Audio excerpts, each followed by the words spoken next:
나보다 앞서 나를 찾아주시네. 내 뻗은 두 손 위로 자비하심을 내어주시니 언제나 먼저 나를 위로하시네.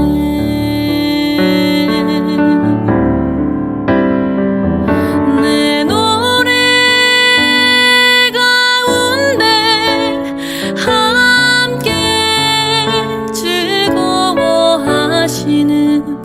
늘 나의 기쁨이 되시네.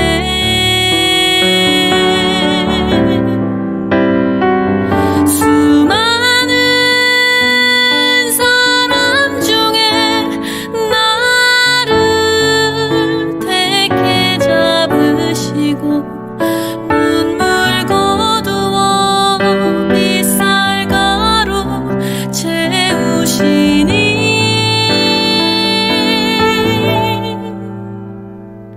그분은 내 자랑 나의 기쁨 나의 노래 나의 전부 되시네.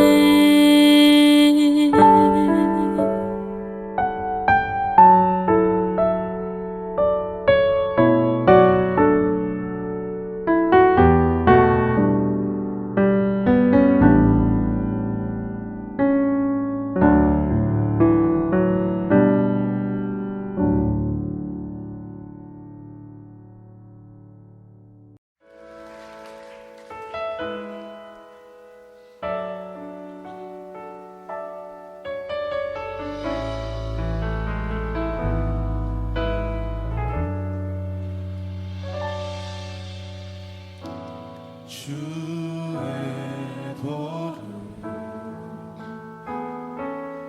내게 아니소서.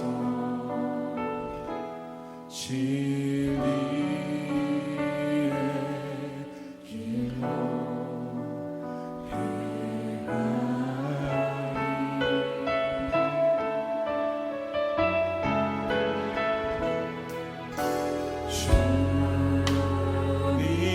주님의 이름을 경외하리라.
주님 경외하며 주님 앞에 나아갑니다.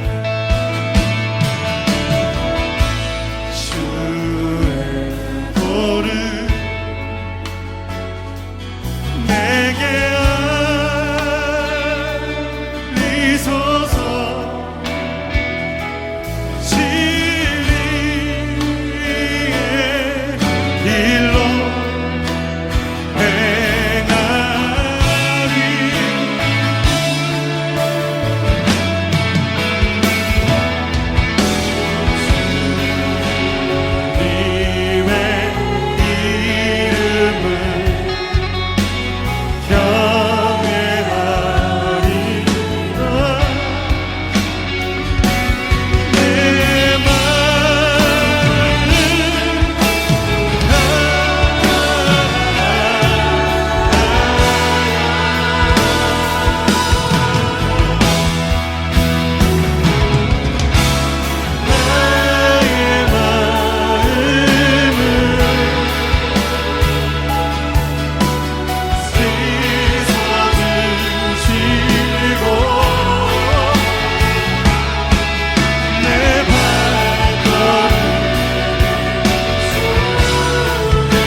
예수께서 성전에서 가르치실세.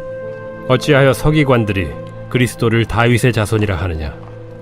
다윗이 성령에 감동되어 친히 말하되 내 주께 이르시되 내가 네 원수를 네 발 아래 둘 때까지 내 우편에 앉았으라 하셨도다 하였느니라. 다윗이 그리스도를 주라 하였은즉 어찌 그의 자손이 되겠느냐? 하시니 많은 사람들이 즐겁게 듣더라. 긴 옷을 입고 다니는 것과 시장에서 문안받는 것과 회당의 높은 자리와 잔치의 윗자리를 원하는 서기관들을 삼가라. 그들은 과부의 가산을 삼키며 외식으로 길게 기도하는 자니 그 받는 판결이 더욱 중하리라.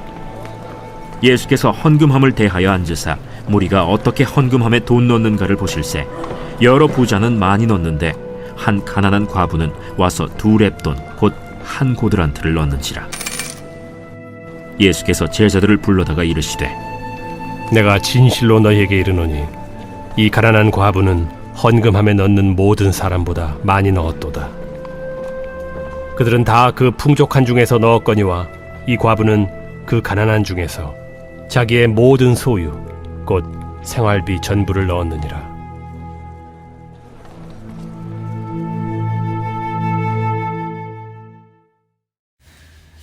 오늘 본문의 주제는 메시아로 오신 예수님의 정체성과 외식함에 대해서 말하고 계십니다. 먼저는 메시아로 오신 예수님의 정체성입니다. 본문 35절부터 37절까지 예수님은 성전에서 한 가지 성경 말씀에 기록되어 있는 말씀으로 토론 주제를 얘기하십니다. 그것은 시편 110편에 기록된 말씀으로 성경에서 예언된 메시아가 누구인가에 대해서 말하십니다. 메시아가 다윗의 후손인가 아니면 다윗의 주이신가입니다. 시편 110편은 다윗의 고백입니다. 다윗은 곧 오실 메시아에 대해 얘기하며 그분을 기다리는 고백을 말하고 있습니다. 한 가지 특이한 점으로는 다윗의 고백에는 메시아를 자신의 자손으로 언급한 부분이 없다는 것입니다. 오히려 메시아는 다윗의 주님이심을 다윗이 고백하고 있습니다. 사람들은 시편 110편이 다윗이 쓴 기록이라는 것을 잘 알고 있었습니다. 그리고 시편 110편에서 기록된 저자인 다윗이 기다리는 메시아를 주님으로 고백하는 것 또한 알고 있었습니다. 하지만 본문 35절에서 예수님은 이렇게 말씀하셨습니다. 어찌하여 서기관들이 그리스도를 다윗의 자손이라 하느냐? 예수님은 다윗이 기다렸던 그 메시아를 동일하게 기다린다는 사람들이 어떻게 오실 메시아를 인간인 메시아 정도로 이해하는지 물으시는 것입니다. 예수님은 사람들이 오실 메시아를 바르게 알지 못했다는 허점을 알게 하십니다. 특히 사람들을 가르치는 서기관들이 사용하는 메시아 칭호의 부적절성을 말하는 것입니다. 사람들은 예수님을 그저 인간 메시아로 이해했습니다. 인간 메시아로 이해했다는 것은 눈앞의 문제를 해결할 메시아 정도로 이해했다는 것입니다. 당시 사람들은 당장 눈앞에서 겪고 있는 고난, 로마의 압제에서 벗어나길 원했습니다. 이스라엘 사람들이 메시아를 잘못 기다리고 있는 것이 아니었습니다. 그들은 오실 메시아에 대해 극히 작은 부분만 알았을 뿐이었습니다. 메시아로 오신 예수님은 구약 전체에서 보내실 메시아가 당장 눈앞의 문제를 해결해 주시는 분이 아닌 인간의 근본적인 문제를 해결하시는 분이시라는 것을 우리는 알 수 있습니다. 시편 110편 말씀을 글씨 그대로만 읽어도 오실 메시아는 인간 메시아가 아닌 하나님으로 오시는 메시아이심을 알 수 있습니다. 오실 메시아는 그를 통해 구원받은 인생의 주인이심을 알게 하기 위한 더 높은 뜻이라는 것을 우리는 이해할 수 있습니다. 이것은 오늘날 살아가는 그리스도인들에게 비슷하게 허를 찌르는 말일 것입니다. 혹시나 나도 예수님의 이름으로 기도하는 모든 목적이 그저 내 눈앞의 문제를 해결하기 위한 정도로 낮게 생각하는 우리의 무지함을 알게 하십니다. 시편 110편에서는 다윗이 고백하는 오실 메시아는 두 가지 직분을 가지고 있습니다. 먼저는 그날에 오실 만왕의 왕, 그리고 제사장의 직분입니다. 시편 110편 1절부터 2절, 그리고 5절부터 7절에는 원수들을 무찌르고 모든 만물을 다스리는 왕이라는 것을 표현하고 있습니다. 그분은 하나님 우편에 앉아 계시며 근본은 하나님이시고 다윗의 주님이심을 말하고 있습니다. 메시아이신 예수님은 모든 만물의 주로서 오신 분이시며 사람들을 하나님께로 인도하기 위해 오신 것을 말씀하기 위함이었습니다. 다시 말해 예수님은 눈앞에 보여지는 문제만 해결하러 오신 분이 아니라 근본적이면서도 궁극적인 하나님 나라의 회복을 위해 오신 분이라는 것을 우리는 알 수 있습니다. 우리도 매일의 일상 속에서 예수님께 기도하는 내용들이 있습니다. 마음에 소망하는 것들 또한 있습니다. 우리의 마음의 소망이 근본적으로 하나님을 위한 것인지 하나님께 기쁨이 되기 위한 목적인지 점검해 봐야 합니다. 또한 우리가 성경을 통해 알고 있는 예수님에 대해 극히 작은 부분만 알고 있을 경우가 있습니다. 그래서 하나님에 대해, 예수님에 대해 오해하기도 하고 하나님의 능력을 우리가 마치 축소시켜 얘기하듯 하기도 합니다. 본문 36절 다윗이 시편 110편을 성령에 감동되어 기록했듯이 다윗은 하나님에 대해 누구보다도 잘 알고 하나님의 뜻에 따라 기도하는 자였습니다. 에베소서 3장 18절부터 19절 말씀과 같이 우리도 성령에 감동되어 하나님의 지식 그리고 그리스도의 사랑을 알아 그 너비와 길이와 높이와 깊이가 어떠한지 알아 우리 안에도 하나님에 대한 뜻이 충만하길 구해야 합니다. 본문 38절입니다. 예수님은 38절부터 40절까지 직분자들의 교만함 그리고 외식함을 경고하십니다. 지위가 높아질수록 공감 능력이 떨어진다는 연구 결과가 있습니다. 권력은 그 자체로 사람의 뇌와 사고방식, 행동 패턴을 바꾸는 영향력을 가졌다는 연구 결과가 있으며 캐나다 윌프리드 로리어 대학 제레미 호기본 교수와 함께한 공동 연구팀은 한 가지 연구를 했는데 권력을 가질 때 상대방의 감정을 헤아리게 하는 뇌의 거울 뉴런이 잘 활성화되지 않는다는 연구 결과를 알아냈습니다. 거울 뉴런은 이미지를 통해 타인의 마음을 마치 내가 경험하듯 내적으로 시뮬레이션하며 이해하는 능력, 공감을 가능하게 해주는 뇌세포라고 합니다. 해당 연구팀은 권력이 있었을 때를 회상하고 연구를 진행했을 때조차 권력으로 인한 공감 능력의 저하를 확인할 수 있었음을 말하고 있습니다. 또한 권력에 취하면 타인과 동료를 괴롭히며 모욕감을 더 많이 준다는 결과도 있습니다.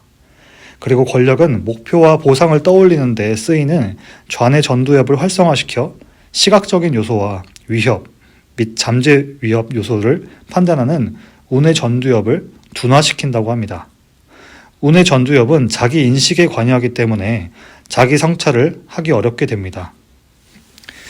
돈, 섹스, 권력이라는 책을 집필한 영성신학의 대가 중 한 명인 리처드 포스터는 책을 통해 크리스천이 살아가며 쉽게 유혹당하기 쉬운 것에 대해 긍정적인 면과 부정적인 면을 드러내고 어떻게 살아가야 하는지 방향성을 제시해주고 있습니다. 특히 권력 부분에서는 인간의 타락 이후 권력으로 재물과 성, 율법주의, 자기도취, 군국주의와 같이 모든 관계들과 개체성을 상실하는 파괴적인 권력을 말하고 있습니다. 과거나 지금이나 권력을 가진 이들은 다르지 않은 것 같습니다. 예수님께서 언급하신 외식하는 서기관들은 어떠하다고 말씀하시나요? 그들은 긴 옷을 입으며 사람들에게 과시하고 주목받기를 좋아하며 사람들 많은 시장에서 인사받기를 좋아하고 잔치의 윗자리를 탐한다고 말하고 계십니다. 또한 그들은 과부들의 재물까지 착취할 정도로 재물에 탐욕이 있는 자들이라고 하십니다. 그들은 남들에게 보여주기 위해 화려한 언변을 사용했던 것과 같이 외식하듯 길게 기도한다고 합니다. 눈에 보여지는 것이 중요한 것이라 생각하는 것은 과거나 지금이나 다를 바가 없는 것 같습니다. 자신들이 가진 것을 잃지 않기 위해서 고상한 척은 다하지만 겉과 속은 다른 서기관들의 탐욕적인 모습을 예수님은 지적하고 계십니다. 사실 우리도 교회에서 모습이 삶으로 이어지지 않으면 예수님과의 관계를 통해 배우는 지혜와 겸손, 사랑이 삶에서 실천되지 않는다면 우리는 외식하는 서기관과 다를 바가 없을 것입니다. 그래서 우리도 교회 생활이나 사회적인 지위가 올라갈 경우에 우리의 내면을 잘 돌봐야 합니다. 교회 내에서 어떠한 책임이 주어졌을 때 그 자리는 책임이라는 마음보다는 특권이라는 마음을 가진다면 내게 맡겨진 직무들과 관계들에 있어서 조금 더 하나님을 위한 마음으로 그리고 그리스도의 몸을 섬기는 마음으로 할 수 있을 것입니다. 또한 존경받고자 하는 태도가 아니라 섬김의 흔적으로 존경받는 성숙한 믿음을 갖는다면 나와 공동체에 더욱 덕이 될 것입니다. 그 다음 구절인 41절부터 44절까지의 말씀입니다. 예수님은 부자들의 헌금의 액수와 한 가난한 과부의 헌금을 비교하십니다.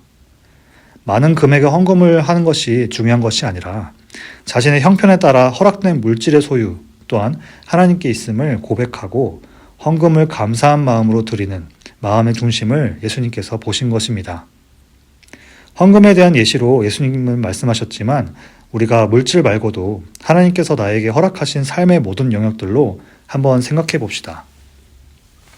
하나님께서 나에게 생명을 허락하지 않으셨다면 아침에 눈을 뜨고 저녁에 잠자리 들기까지 내 마음대로 살 수 없을 것입니다. 하나님께서 나에게 건강을 허락하지 않으셨다면 내 삶의 많은 부분에 불편함과 단절이 되고 그로 인한 2차적인 어려움이 생길 것입니다. 하나님께서 나에게 관계들을 허락하지 않으셨다면 내가 마음을 두고 또 예수님의 사랑을 실천하고 경험할 수 있는 복음을 전하도록 하나님의 긍휼한 마음을 실천할 수 있는 복음의 실천 장소들, 우리는 그것을 누릴 수 없을 것입니다. 우리 삶의 모든 영역들 가운데 하나님께 주권이 있다는 것을 고백할 때 내가 누리는 생명과 건강, 관계들, 예수님의 사랑을 누리고 전할 수 있는 특권들을 감사하고 누릴 수 있게 될 것입니다. 과부 또한 자신의 인생이 하나님께 있다는 것을 인정하고 하나님께서 허락하신 재정이 다른 사람보다 적든 크든 그것에 개의치 않고 진실한 마음으로 헌금을 드렸습니다. 그 모습을 예수님께서는 귀하게 여기셨던 것이지요. 하나님은 우리의 마음의 중심을 보십니다. 내 삶의 모든 영역에 주어진 것들을 내 것으로 여기지 않는 마음이 중요합니다. 그러기 위해 우리는 하나님 나라의 일을 위한 관심에 더 집중하는 것이 중요합니다. 모든 만물의 근원에 대해 그리고 죄로 인해 타락했지만 구원받은 자들을 통해 세우시는 하나님의 놀라운 일에 동참하는 마음으로 그 마음으로 섬길 때 우리는 하나님의 채우심을 경험할 수 있을 것입니다. 이같이 우리가 제자가 되기 위해 메시아로 오신 예수님이 누구이신지 그리고 내가 삶에 무엇에 집중하고 에너지를 쏟는지 가치를 두는지 돌아보게 되었습니다. 우리가 외식하는 서기관같이 입맛대로 메시아 예수님을 이해하고 가르치며 자기 의의를 드러내길 좋아한다면 책망받고 그 인생의 결말이 좋지 않을 것입니다. 그와 반대로 인생의 주인인 하나님이신 것을 알아 주어진 것에 대해 누릴 줄 알고 진실되게 섬기는 마음을 가질 때 그의 인생은 평안하고 형통하게 될 것입니다. 오늘 하루에도 나의 삶의 중심을 점검하고 하나님께 마음을 향하고 매사에 감사함으로 풍성히 채우시는 복을 경험하는 하루 되시기를 축복합니다. 들은 말씀 붙들고 같이 기도하시겠습니다. 다윗과 같이 예수님을 나의 주님으로 고백하고 주님께 오늘 하루를 맡길 때 원수들이 떠나가고 하나님의 평강을 누리는 하루가 되게 달라고, 그리고 자기 모든 소유를 드린 과부의 진실된 마음과 같이 오늘 하루 주님께서 허락하신 영역들, 건강과 시간, 재정을 주님을 위해서 사용하게 달라고 들은 말씀 붙들고 같이 기도하시겠습니다.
두 번째로 교회를 위해서 같이 기도하시겠습니다. 먼저는 V24 차세대 미션센터 건축의 순조로운 진행과 다음 세대를 양육하고 훈련할 일꾼들을 세워달라고, 봄학기 교육 훈련과 여성 모임, 시니어 교실을 통해 복음의 열매가 맺혀지게 달라고, 육신과 영적인 연약함으로 고통받는 지체들에게 하나님의 치유하심과 그 가족들에게 위로와 평안을 누리게 해달라고 교회를 위해서 같이 기도하시겠습니다.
마지막으로 선교지 위해서 같이 기도하시겠습니다. 올해 계획된 모든 선교 일정 가운데 하나님께서 함께 하시고 하나님의 마음을 품고 지역과 열방을 섬기는 우리 교회 되게 해달라고, 그리고 국내와 각 마을별로 후원하는 선교지 가운데 하나님의 채우심과 일하심을 경험하게 하시고 복음의 열매를 맺게 해달라고 선교지를 위해서 같이 기도하시겠습니다.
이제 함께 주기도문 하심으로 개인 기도하시고 6.19 온전한 예배를 마치도록 하겠습니다. 하늘에 계신 우리 아버지여, 이름이 거룩히 여김을 받으시오며 나라가 임하시오며 뜻이 하늘에서 이루어진 것 같이 땅에서도 이루어지이다. 오늘 우리에게 일용할 양식을 주시옵고 우리가 우리에게 죄 지은 자를 사하여 준 것 같이 우리의 죄를 사하여 주시옵고 우리를 시험에 들게 하지 마시옵고 다만 악에서 구하시옵소서. 나라와 권세와 영광이 아버지께 영원히 있사옵나이다. 아멘.